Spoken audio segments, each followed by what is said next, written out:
अब उसको कैसे बताएंगे पेरिस्कोप किस काम आता है, ये किस लिए है, तो रिफ्लेक्शन के ऊपर ही काम कर रहा है। अब जब हमने क्या किया, इसके ऊपर एक मिरर स्ट्रिप इस तरह से, अब नीचे देखिए अब नहीं है ना कुछ, अब ये इस तरफ मुड़ा हुआ है और नीचे वाला मेरी तरफ मुड़ा हुआ है। अब ऊपर वाला मेरी तरफ हो गया और नीचे वाला आपकी तरफ। अब ये कैसे हो गया, उल्टे अपोजिट पोजीशन में, एक इधर लगाया हुआ है और एक इधर लगाया हुआ है। यहाँ पर भी मिरर है, स्ट्रिप है, मिरर स्ट्रिप, और यहाँ पर भी मिरर स्ट्रिप है इसमें। अब ये मिरर स्ट्रिप होने से क्या है, अब हम क्या करेंगे, अब मैंने इस मिरर स्ट्रिप को अपनी तरफ मोड़ लिया और मैं इसको यहाँ से देख रहा हूँ।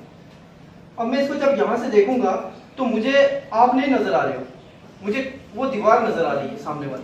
मैं नहीं बोल रहा हूँ कि आप भी सारे टीचर्स हो, यहाँ बैठे हो, आपको भी पता होना चाहिए कि स्कूल में बच्चे को किस तरह से हम क्या पूछते हैं और क्या बताता है। एक और डब्बा है शादी का डिब्बा, तो इसको आपने ले लेना है। तलने का तरीका, आपने नारियल लाना है, उसको सिर्फ गैस के ऊपर रखो, हीट कर दो या फ्रिज में रख दो, गैस के ऊपर रख दो, दोनों तरफ से थोड़ा सा हीट कर लो, खुद ब खुद इस पार्ट को छोड़ देगा। किसी एक एंगल से इंसिडेंट रे को वहां पर टकराना है।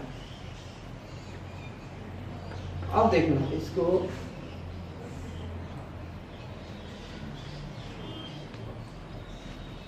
कुछ दिख रहा है आपको?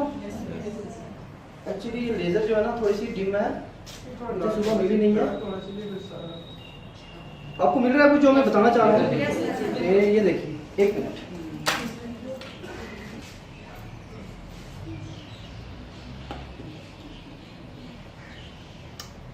ये दो हो गई। अब अगर मैं इसको ऐसे कर दूं तो क्या ये डीएनए हेलिक्स बच्चे को अगर बताना है ना कि उसका स्ट्रक्चर क्या है, तो हम इस तरह से डीएनए हेलिक्स भी बच्चे को इस तरह से उसको बता सकते हैं, ठीक है।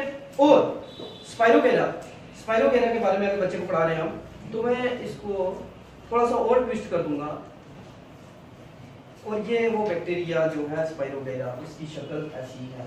कितने हो गए? 4 हो गए।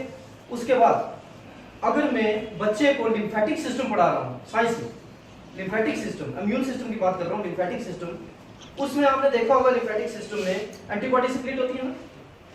अब यहाँ पर क्या है, नोड और इंटरनोड का एक काम आता है, नोड एंड इंटरनोड्स, जहाँ पर लिम्फोसाइट्स और माइक्रोफेजेस प्रेजेंट रहते हैं। तो ये नोड इस दूसरी नोड को कनेक्ट करने वाली इंटरनोड, ठीक है, फिर नोड, फिर उसको कनेक्ट करने वाली इंटरनोड। तो 5 टॉपिक यहाँ से ही हो गए जो मुझे पता है। हो सकता है कुछ और भी हो, कुछ ऐसे टॉपिक हो, थैंक यू सर, जिससे हम इस मॉडल को हम क्लियर कर सकें। अब जो मैं आपको कंसेप्ट दे रहा था ना नोड और इंटरनोड का, उसके लिए मेरे पास एक और मॉडल है, मैं साथ साथ ही आपको बता रहा हूँ, लाइट के साथ ही जा रहा है वो, ताकि कुछ ऐसा रह ना जाए। तो नोड और इंटरनोड के लिए एक छोटा सा मॉडल हो, ये एक गन थी मेरे बेटे की, वो टूट गई, उसमें से मैंने ये मोटर निकाली, बाजार से नहीं खरीदी है, ये टूट गई थी, उसे फेंक दी थी, तो कचरे के डब्बे से मैंने वापस ये मोटर निकाली और पीछे ये 10 रुपए का या 8 रुपए का एक सेल लगा दिया।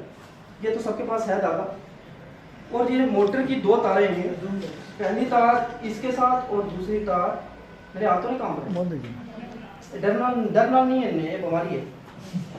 ये दिख रहा है आपको? क्या दिख रहा है आपको? इसमें क्रस्ट एंड ट्रॉफी दिखाई देगा, आपको इसमें नोड्स एंड इंटरनोड्स भी दिखाई दे रही हैं, और आपको इसमें वो स्पाइरोगेरा, और आपको इसमें और क्या दिखाई देगा? डीएनए हेलिक्स, सारी चीजें दिखाई दे रही हैं। अगर मैं इसको ऐसे करता रहूंगा ना, ये चढ़ जाएगा ऊपर बिल्कुल। ये देखिए कितना अच्छा स्ट्रक्चर है। मतलब ये चीजें बनाने का ये एक तो हमारे पास मोटो है कि बच्चा जो है वो क्या करेगा, एनकरेज होगा, बच्चे को इंटरेस्ट पड़ेगा कि आज सर ने ये दिखाया, कल क्लास में सर क्या दिखाएंगे। उसके बाद जब बच्चा ऐसी चीजें देखेगा ना, तो उसके अंदर एक फीलिंग आएगी कि ये तो एक खिलौना है, क्यों ना हम इसको घर में बनाएं। तो बच्चा जब ऐसी चीजें बनाना शुरू करेगा तो उसका जो माइंड है, जो दिमाग है उसका, वो खुलेगा। ये मुझे भी कहाँ आता था, मैंने भी आहिस्ता आहिस्ता जब 1-2 चीजें बनानी शुरू की ना, तो मेरा इंटरेस्ट खुल गया। अब इंटरेस्ट इतना है कि मैं रास्ते में चल रहा होता हूँ तो कोई चीज मुझे चलते चलते कोई दिख जाए, मेरे काम किया तो मैं चुप करके ऐसे खड़ा हो जाता हूँ, खड़ा होकर पीछे चला जाता हूँ, देखता रहता हूँ कोई निकल तो नहीं रहा है। जब कोई नहीं है, नीचे हुआ सीधा घर में चला जाता हूँ, जहाँ पर मैंने अपना स्टोर किया हुआ है मटेरियल, वहाँ पर जाकर उसको फेंक देता हूँ। ये रियलिटी बता रहा हूँ, झूठ नहीं है इसमें कुछ भी। जो चीज़ मुझे मेरे काम की मिलेगी मैं उठा लूँ, और उसका असर कहाँ पड़ रहा है? मेरे बेटे के ऊपर। वो ग्राउंड में जाता है खेलने, बाहर जाता है, कोई चीज़ मिलती है, कोई गंदी होगी वो भी उठा के लाएगा, पापा इसका वाटर बना के। अब ये जो चीज़ें हैं अगर घर में हम बनाए तो हमारे बच्चों पे भी असर पड़ेगा, वो भी क्रिएटिव बनेंगे, क्रिएटिव माइंड होगा उनका। तो ये था हमारा नोड इंटरनोड के ऊपर, डीएनए के ऊपर। लाइट के बीच में ये चीज़ें दिखा रहा हूँ, आहिस्ता आहिस्ता सब कंसेप्ट्स जो है वो आपके क्लियर होंगे। लाइट पे थे हम, इंसिडेंट और रिफ्लेक्टेड आपको पता लग गया ना? इंसिडेंट और रिफ्लेक्टेड मैंने आपको बताया। इसी को थोड़ा सा और बढ़ाएंगे। यूनिट से टाइम कितना मेरे पास?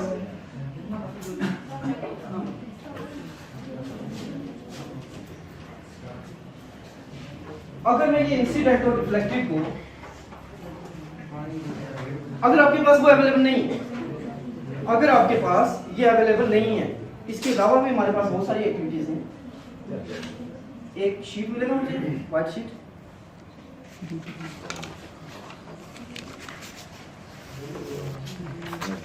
लो लो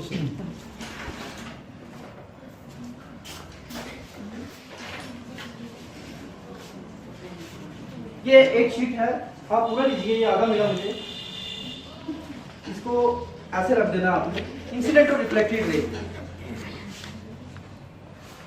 ये स्लेट है, वो कुछ काम नहीं है इसमें।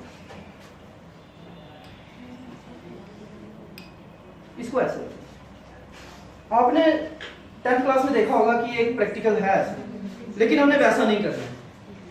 वैसा प्रैक्टिकल हमने नहीं करना है, पिन नहीं लगाना है, पिन को नहीं देखना है।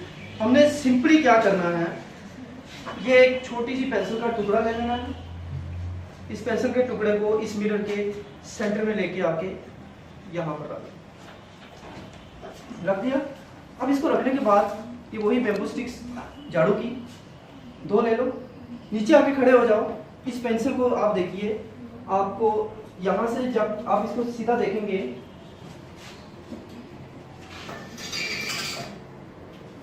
इसको जब आप देखेंगे तो आपने इसको देख के वो जो दिख रही है ना बीच में, उसको देख के एक यहाँ पर रख देनी है, उसके सीधे जैसी वो है, और फिर यहाँ से देख के कैपेबल बना देती है कि हम किसी भी चीज को देख पाए। अब क्वेश्चन ये आता है यहाँ पर कि एक बच्चा लाइट में खड़ा है और एक ऑब्जेक्ट डार्क में पड़ा है। एक बच्चा लाइट में खड़ा है और एक ऑब्जेक्ट डार्क में पड़ा है, क्या वो लाइट में खड़ा होकर उस डार्क में पड़े हुए ऑब्जेक्ट को देख सकता है? वो क्यों नहीं देख सकता? क्योंकि उस ऑब्जेक्ट के ऊपर लाइट नहीं पड़ रही। लाइट है वो रिफ्लेक्ट हुई। जहां पर ये लाइट रिफ्लेक्ट हुई है वहां पर एक बंदा खड़ा है या एक बच्चा खड़ा है। जहां पर वो बच्चा खड़ा है वो किसको देख रहा है? इस पेड़ को। और वो इस पेड़ को तब तक नहीं देख सकता जब तक इसके ऊपर लाइट नहीं पड़ रही है सूरज। सन की लाइट जब तक इस पेड़ के ऊपर नहीं पड़ेगी तब तक वो बच्चा इसको इसके ऊपर लाइट के ऊपर, क्योंकि 10th अभी तो पीछे तो नहीं है हमारे पास 8th क्लास में, लेकिन 10th क्लास में जाके हमारे पास रे डायग्राम्स आते हैं। बहुत ज्यादा है रे डायग्राम। कनकेव है, कन्वेक्स है, लेंस है, mirror, concave lens, convex lens, concave mirror और कन्वेक्स मिरर, हर एक के ऊपर अपनी अपनी रे डायग्राम्स है। और 10th क्लास में वो रे डायग्राम्स को ज्यादा पूछा जाता है, उसके ऊपर न्यूमेरिकल है। तो इसी तरह से जब लॉज ऑफ रिफ्लेक्शन बच्चे को बताने हैं तो उसको बताना है कि we have 2 laws of reflection, number 1 and number 2। अब नंबर 1 लॉ बच्चे को कैसे बताना है? जो पहले वाला लॉ है लाइट का, वो बताना है कि इंसिडेंट रे, नॉर्मल रे,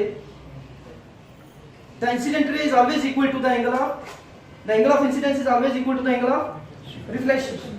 और दूसरे लॉ में बताना था incident ray, the normal ray and the तीसरा क्या है? Reflected ray all lie in the same plane. अब ये तो आपने बता दिया, अब बच्चे को वहां पर कंफ्यूजन किसकी आएगी?